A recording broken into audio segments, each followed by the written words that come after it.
Libre-échange. Une personnalité se livre. Ses créations, ses valeurs, ses engagements. Une émission avec Olivier Biscay. Bonsoir à toutes et à tous, bienvenue sur Radio Aviva, bienvenue sur Libre-Échange, une émission en partenariat avec Midi Libre. Je reçois ce soir Jean-Bernard Dubois, bonsoir. Bonsoir.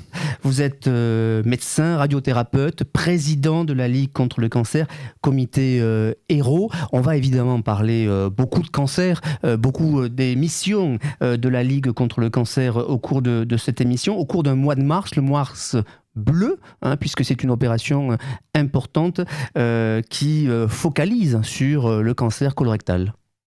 Depuis maintenant une vingtaine d'années, tous les mois de mars sont consacrés à l'information sur la prévention et le dépistage des cancers du côlon, c'est-à-dire du gros intestin, et du rectum, qui est la partie terminale du gros intestin.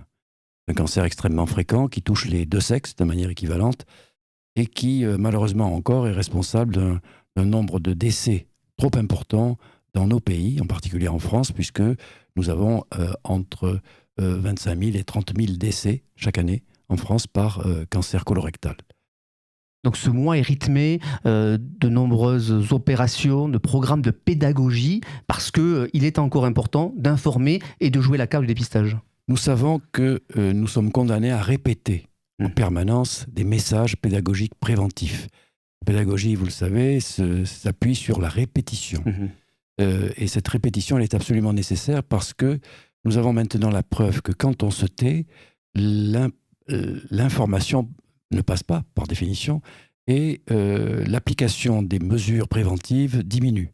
Nous venons de le vivre avec l'épidémie de Covid, où tout le monde s'est un petit peu assoupi, et la participation au dépistage du cancer du sein, du cancer du côlon, du cancer du col de l'utérus a diminué de manière très significative, et nous avons actuellement beaucoup de difficultés à remonter à un niveau acceptable pour avoir un dépistage systématique.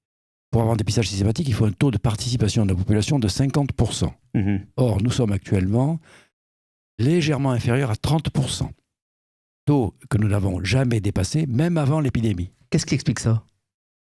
Il y a plusieurs facteurs. Ce sont des facteurs essentiellement d'ordre culturel.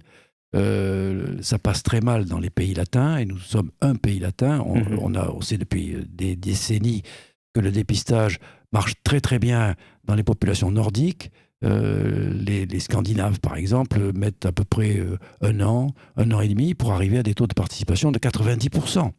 Taux que nous n'avons pas encore atteint en 30 ans. Donc il y a une discipline dans d'autres pays que nous n'avons pas. Exactement. Et puis il y a d'autres facteurs également pour le cancer du côlon qui est plus difficile à appréhender que les autres parce que, bien entendu, c'est pas très amusant d'aller chercher du sang dans les selles et ensuite, si c'est positif, d'aller se faire une coloscopie. Et tout cela, bien sûr, les gens le savent et ne sont pas très partants pour toutes ces manœuvres répétitives. Mais est-ce que ça ne rend pas, vous qui êtes président de la Ligue contre le cancer et du comité de l'Hérault, la nécessité d'imposer le dépistage aux populations françaises ? C'est une question qui s'est posée, rendre le dépistage obligatoire, mais je dois dire qu'en France, on l'a vite écarté. Par contre, dans un pays qui est intermédiaire, disons, entre les Scandinaves nordiques et les Français latins, c'est-à-dire, je pense aux Anglo-Saxons, en Angleterre par exemple, eh bien, ils ont essayé de rendre obligatoire le dépistage du cancer du poumon.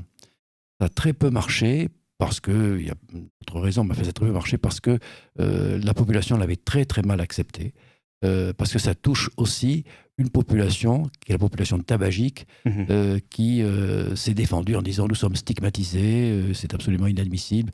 Bon, il aurait fallu trouver d'autres terrains plus propices à rendre une manœuvre médicale obligatoire. Comment vous vous adaptez alors ? Comment vous vous adaptez, vous, à la Ligue contre le cancer, avec des populations évidemment qui changent et certaines qui n'ont pas forcément les mêmes moyens de communication que vous pouvez développer ? Comment on fait pour les amener à la Il y a un développement, je dirais, vertical dans le temps. D'une année sur l'autre, on sait très bien que nous sommes condamnés à répéter ce que nous disons depuis déjà plusieurs années. Donc il faut y revenir. Je disais que c'est la pédagogie fondée là-dessus, ce qui est, pas uniquement, mais fondée là-dessus, et ça c'est un grand principe que tout le monde connaît. Ça c'est l'obligation verticale. Et puis il y a l'obligation horizontale on doit comprendre qu'il faut s'adresser à tous les types de populations. Le niveau culturel, le niveau d'éducation, les habitudes de vie sont très différentes d'un groupe social à un autre. Et il faut savoir parler à ces différents groupes. Je ne dis pas que tous les médecins, tous les médecins de santé publique ou les médecins de spécialité cancérologique sont aptes à parler à tout cela, mais il faut s'y faire. Et c'est pourquoi, dans des associations comme les nôtres, la Ligue, il y en a d'autres, mais la Ligue est la plus importante, il y a différentes compétences qui peuvent venir nous aider pour parler justement au grand public, faire en sorte que nous employions un langage compréhensible par tous, faire en sorte que nous soyons véritablement écoutés et que nos propositions soient mises en œuvre.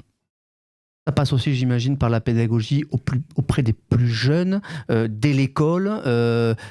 Qu'est-ce qu'un cancer? Comment on peut lutter? Comment on soigne? Alors, il y a le grand public, on vient d'en parler, mais il y a aussi, ce que vous dites, le public de l'éducation nationale, qui est un public un peu contraint, puisque l'école étant obligatoire, on peut agir beaucoup plus facilement sur ce milieu éducatif, ça c'est clair.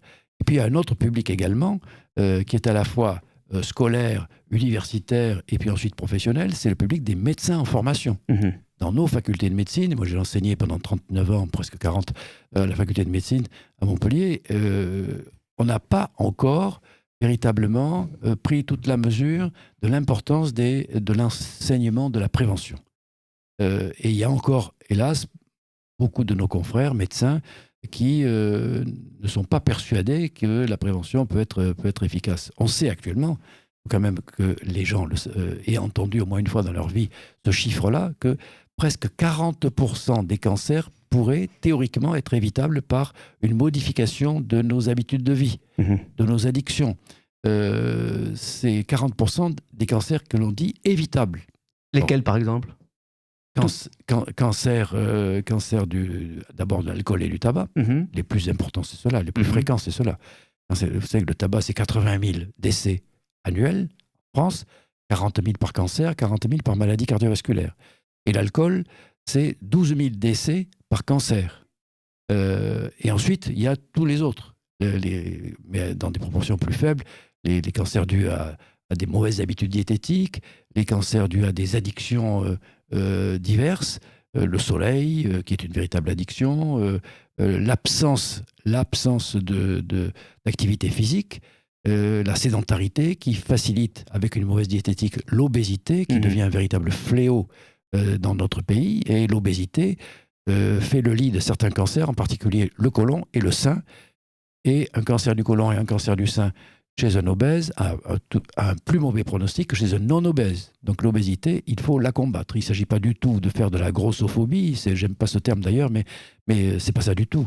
Mais il faut dire au contraire à la population qu'il faut bien se nourrir, mieux se nourrir de façon à éviter l'obésité, parce que c'est un facteur néfaste pour beaucoup de choses. Et cette obésité, on peut la combattre aussi par une bonne diététique, certes, mais aussi par une activité physique adaptée.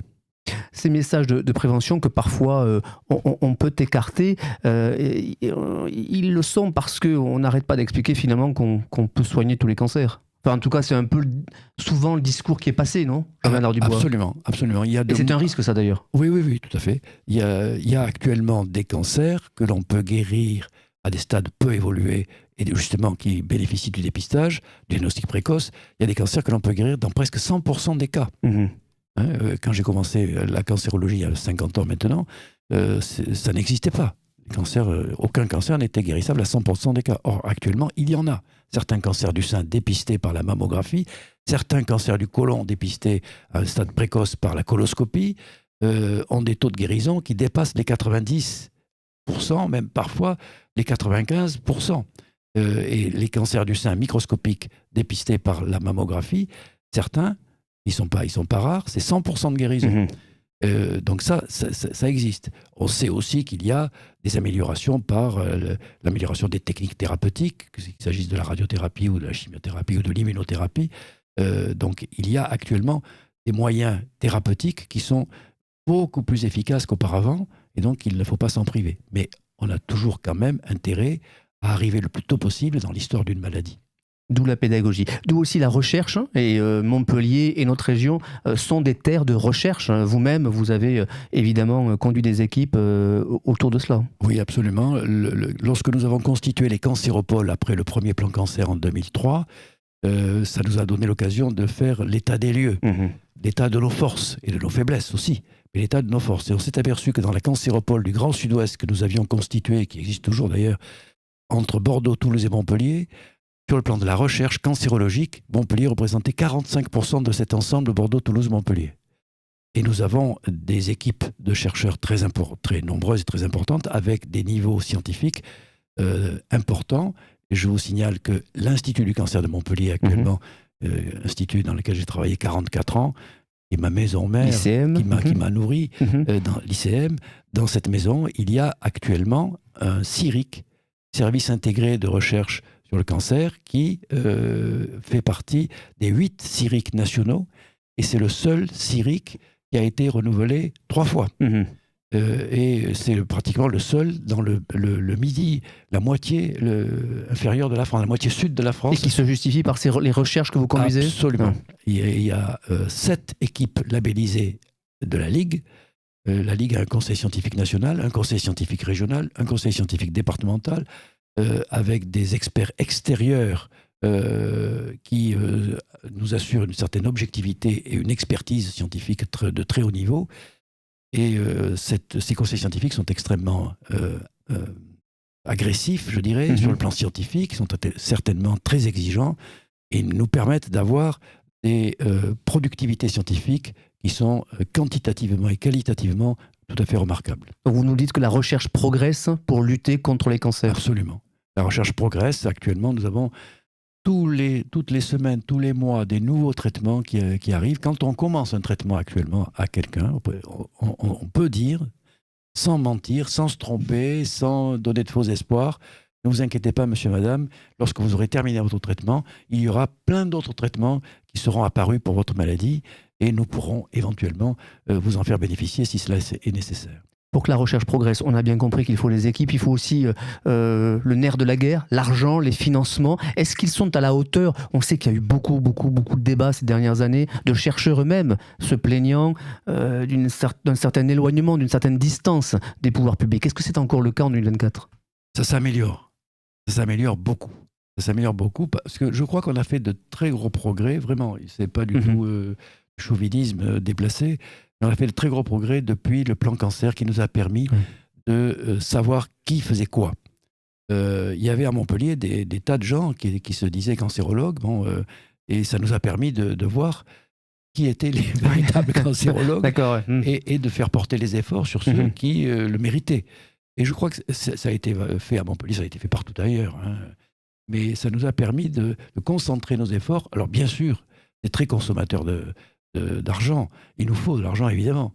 La Ligue récolte pas mal d'argent. Le comité de l'Hérault, nous avons un budget de 2,4 millions, 2,5 millions par an. Et 50 à 55% de ces 2 millions, de 4 ou 2,5 millions sont consacrés à la recherche, au soutien à la recherche.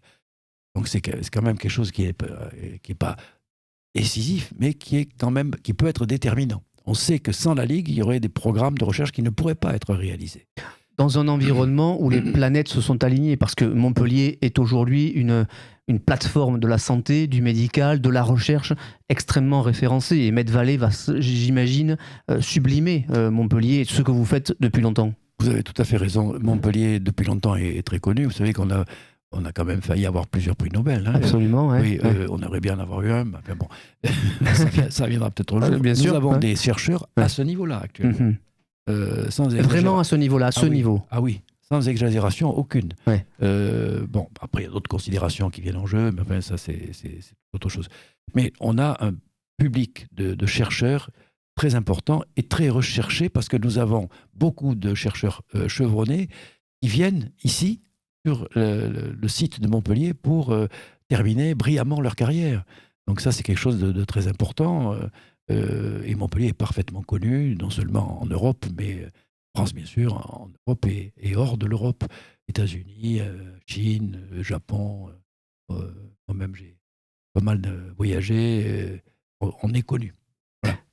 On évoque souvent une raréfaction des vocations dans la médecine, des jeunes qui renonceraient à des études aussi longues. Est-ce que vous, qui avez enseigné près de 40 ans, vous ressentez cela ? Est-ce que la jeunesse s'engage sur la voie de la cancérologie, qui sont quand même des spécialités difficiles, à la fois au plan professionnel comme au plan émotionnel ? Je me suis toujours dit qu'au fur et à mesure que les années s'accumulent, je devais avoir comme principe de vie et d'action et d'expression de ne jamais dire c'était mieux de mon temps. Ouais. Parce que c'est pas vrai. C'est mieux actuellement. C'est vrai, vous le reconnaissez. Absolument. Et il y a des jeunes formidables. Ouais. Bon, il y a toujours eu des gens qui étaient au bord du chemin et qui regardaient les autres passer, mais ça s'est toujours vu dans tous les domaines et à toutes les époques. Mais actuellement, je peux vous dire que nous n'avons pas à rougir de notre noblesse d'élite que nous avons dans les universités françaises. Qu'est-ce que vous leur dites à ces jeunes qui débarquent dans vos salles de cours, ou qui débarquaient dans vos salles de cours, ou qui débarquent dans vos services et qui font leurs premières heures, premiers jours ? Vous qui avez tant d'expérience. Mais moi, je leur dis toujours, ils ne comprennent pas toujours d'ailleurs ce que ça veut dire, mais ils le comprennent après. Je vous souhaite d'être aussi heureux que moi. Parce que véritablement, c'est un métier... Voilà, vous me faites dire des choses en public, des choses qui sont très intimes, mais c'est un magnifique métier, le métier de médecin. Qu'est-ce qui vous a le plus marqué ces dernières années, vous, personnellement ? L'union du cœur et de l'esprit. Ce qui m'a le plus marqué, ce qui me reste, c'est l'expérience humaine. Ça touche au plus profond de l'intimité de l'individu. Et ce qui m'a le plus marqué, c'est la responsabilité. Responsabilité que je ne décrète pas pour moi-même, mais c'est la responsabilité qui m'est donnée par d'autres. Quand on vient me voir, quand on vient me poser des questions pour sa santé, pour sa vie ou sa mort, c'est une énorme responsabilité qu'on ne peut pas décevoir. Et c'est ça qui m'a le plus marqué. Et plus j'avance, plus je me rends compte qu'on doit beaucoup de choses aux patients parce qu'ils nous ont apporté énormément. Alors vous ne le direz pas vous-même, mais vous incarnez aussi l'humanité, et ça se sent dans votre voix, ça se sent à votre contact, et je suis certain que les patients qui ont été contraints de vous rencontrer, peut-être pour leur annoncer la maladie, s'en souviennent encore, parce que ça compte aujourd'hui d'être attentif aux patients qu'on a en face de lui. Quand on a un patient en face de soi, même si la salle d'attente est pleine, il faut que ce patient considère qu'il est le seul au monde. Voilà. Et ça ne se dit pas le premier jour à un élève, et ça se montre, et je pense que certains l'ont vu. L'exemple est fondamental. J'ai eu la chance, moi, d'avoir des maîtres qui m'ont donné des exemples, qui ont été des exemples et des modèles. Voilà, je n'ai pas la prétention d'avoir répété cela, mais j'ai essayé de faire en sorte que les jeunes se sentent le mieux possible, qu'ils puissent s'épanouir le mieux possible, et qu'ils puissent rendre le maximum de services à leurs semblables. Emmanuel Macron a annoncé... mois de mai, probablement, on aura une loi, il y aura un débat à l'Assemblée nationale avant une présentation d'un projet au Conseil des ministres autour de l'aide à mourir. J'imagine que cette question, elle a été quotidienne dans vos différents services. Oui. Vous savez, il faut distinguer le discours entre bien portants, que l'on peut, comme ça, faire de la philosophie sur le sens de la vie, de la mort, c'est très intéressant, hein, parce que je ne dis pas que je ne m'y intéresse pas, au contraire. Et le discours qu'on peut avoir face à un malade, dans l'accompagnement. C'est un accompagnement très particulier, l'accompagnement d'un patient. Hein, parce qu'on le tient par la main, on le tient on le porte parfois entièrement. S'il faut le faire, on le fait. Mais ça arrive toujours à un moment où cet accompagnement s'interrompt. Et vous le laissez partir, je ne sais pas où. Il ne le sait pas non plus, la plupart du temps. Vous restez. Il y a une séparation. Les gens le savent parfaitement. Hein, et un médecin n'a pas à apprendre ça. Les problèmes de fin de vie sont des problèmes qui existent. Je ne dis pas que ça n'existe pas. Hein. Mais le rôle du médecin, c'est de faire en sorte, que le patient ne souffre pas. la douleur est absolument intolérable. La douleur n'est pas rédemptrice. La douleur, ça veut rien dire, c'est inhumain. Donc on a les moyens actuellement de calmer les gens. Une fois qu'on a supprimé tout cela, une fois qu'on est attentif, il faut faire très attention aussi à la manière dont on porte, la manière dont on parle face aux patients en fin de vie. J'ai toujours, quand j'étais responsable, j'ai toujours interdit qu'on mette sur une porte un palliatif. Les gens savent parfaitement ce que ça veut dire, soin palliatif. Combien de fois, mais soins palliatifs, mais les gens me disent, il n'y a plus rien à faire. Il y a toujours quelque chose à faire. Toujours quelque chose à faire. Mais il faut faire en sorte que le patient se sente épaulé, porté, passer la visite, jamais éviter, même quand il n'y a plus rien à faire sur le plan technique, sur le plan médical, on rentre, on touche la main, on s'assoit au bord du lit, on parle de 1000 choses.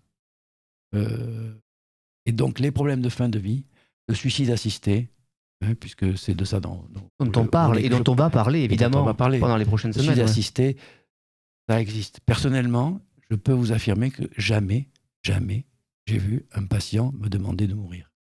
Jamais. Me demander de vivre. Et ou il me demandait rien du tout. Ça veut dire la même chose. Je veux vivre. On ne va pas avoir un médecin pour qu'il vous tue. Avoir un médecin pour qu'il vous laisse en vie le plus longtemps possible. S'il y a une demande, il faut la respecter. Il faut l'aborder ensemble. Il faut en parler. Il faut... Alors, la loi qui se profile... Là, elle est nécessaire. Parce qu'il y en a des lois déjà. Exactement. Elle est... Claes-Leonetti, évidemment. Je trouve personnellement que la loi Claes-Leonetti est une bonne loi. Bonne loi, pourquoi ? Parce que ça aborde le problème de front et que ça permet, non pas de régler tout le problème, sinon on n'en parlerait plus, mais si tous les problèmes étaient réglés, mais ça permet d'avoir des armes pour les uns et les autres, pour pouvoir faire du mieux possible notre accompagnement, notre métier de médecin en tant qu'humain. Et alors, l'améliorer, pourquoi pas, mais je ne pense pas qu'on fasse de très gros progrès par rapport à ce qui existe déjà. Mais vous estimez utile qu'en France, aujourd'hui, il y ait un débat ou bien vous dites que finalement tout ceci, c'est finalement un peu de politique et que ça ne fera pas forcément avancer le vrai débat ? Je vais être un peu sévère, mais je pense comme votre deuxième option. Oui, d'accord. Deuxième option. Ouais. Mais bon, ça n'engage que moi. Mais j'espère que de me tromper, j'espère que ça va faire avancer les choses. Pourquoi pas ? Maintenant que le débat est lancé, il faut y aller. Espérons-le. Je le disais, vous êtes Jean-Bernard Dubois, président de la Ligue contre le cancer, comité Héros. Il y a de l'affection en France pour la Ligue contre le cancer. On sait que la mobilisation sur le terrain, quand vous lancez des opérations, quand vous demandez, vous appelez à la générosité, au soutien, les Français sont là. Qu'est-ce qui explique ça ? Évidemment, on est tous touchés de près ou de loin par la maladie, par le cancer. Ça doit forcément être lié, mais il y a autre chose quand même. Il y a une philosophie chez vous. Vous avez tout à fait raison. Dans toute famille, il y a un cancer. Je ne connais pas une seule famille en France qui n'ait pas été touchée de près de loin par cette maladie-là. Donc ça, c'est le point de départ.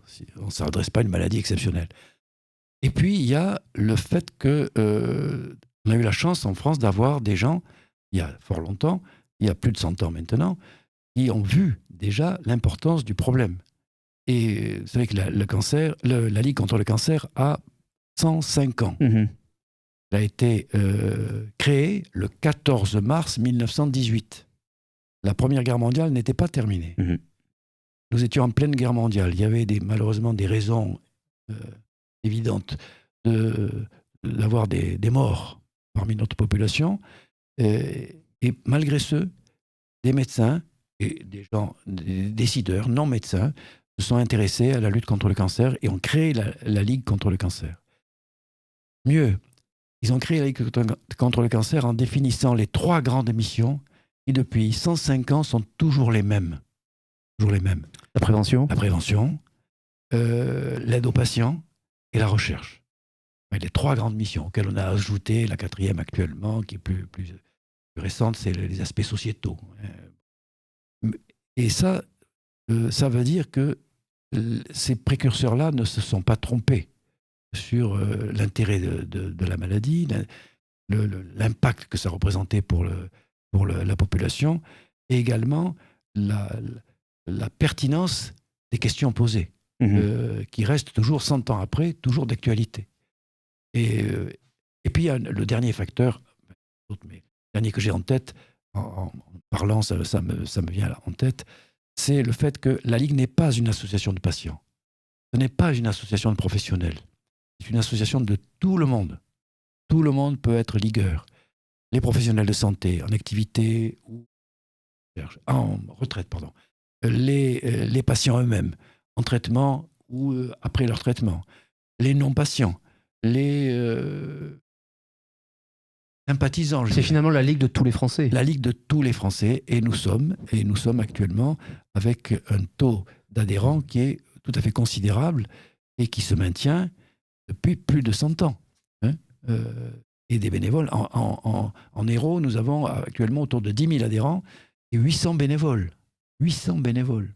Donc, qui agissent pour la Ligue contre le cancer. Il nous reste une petite minute, peut-être un rendez-vous qu'il ne faudrait pas manquer, sur lequel vous voulez peut-être insister. Est-ce qu'il y a une opération prochainement pour récolter des fonds ou pour faire connaître la Ligue ? Alors, c'est difficile de vous donner un rendez-vous parce qu'il y en a en permanence. D'accord.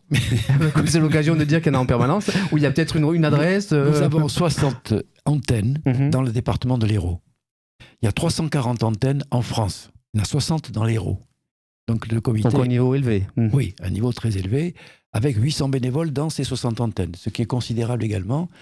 Et tout le monde travaille dans le même esprit d'engagement, de générosité, de disponibilité, de militantisme dans le bon sens du terme. Et ça fait une véritable, je dirais, une famille, j'allais dire une armée presque, mais qui est là, où tout le monde a sa place. Tout le monde a sa place. Et alors, il y a 12 mois dans l'année. Le mois de janvier qui est consacré à la lutte contre l'alcool. Dry January, comme on dit en anglais. Le janvier sec. Après les fêtes, ça tombe bien. Le 4 février, c'est la journée mondiale du cancer. Le mois de mars, c'est Mars bleu, le dépistage du cancer du côlon. Le mois de mai, mai-juin, il y a des choses qui se font. Le soleil. Oui. Le soleil. Avant l'été, bien sûr. Ensuite, septembre en or, qui est le cancer de l'enfant.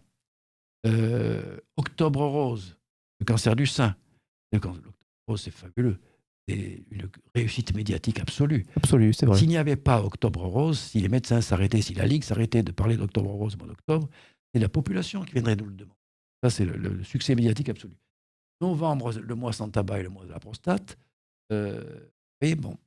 12 mois, donc bien riche. 12 mois bien riche. Rythmé, et évidemment, des informations. Alors, il y aura une manifestation sportive à Montpellier qui a lieu chaque année, et je sais que Midi Libre le couvre cet événement Absolument. De manière importante, c'est le 26 mai, si j'ai bonne mémoire, le jour de la fête des mères, où il y a la Montpellier-Rennes, de Montpellier, Absolument. Pour le dépistage et la prévention du cancer du sein. Montpellier-Rennes, nous serons évidemment Midi Libre et Radio Aviva, partenaires de cette belle opération. Jean-Bernard Dubois, merci d'avoir été mon invité ce soir. Vous êtes le président de la Ligue contre le cancer, comité Hérault. Évidemment, un site internet, la Ligue contre le cancer, où on peut retrouver toutes ces informations sur Montpellier et sur les 60 comités existants dans le département de l'Hérault. Merci beaucoup. Merci à vous. Libre-échange. Une personnalité se livre. Ses créations, ses valeurs, ses engagements. Une émission avec Olivier Biscay.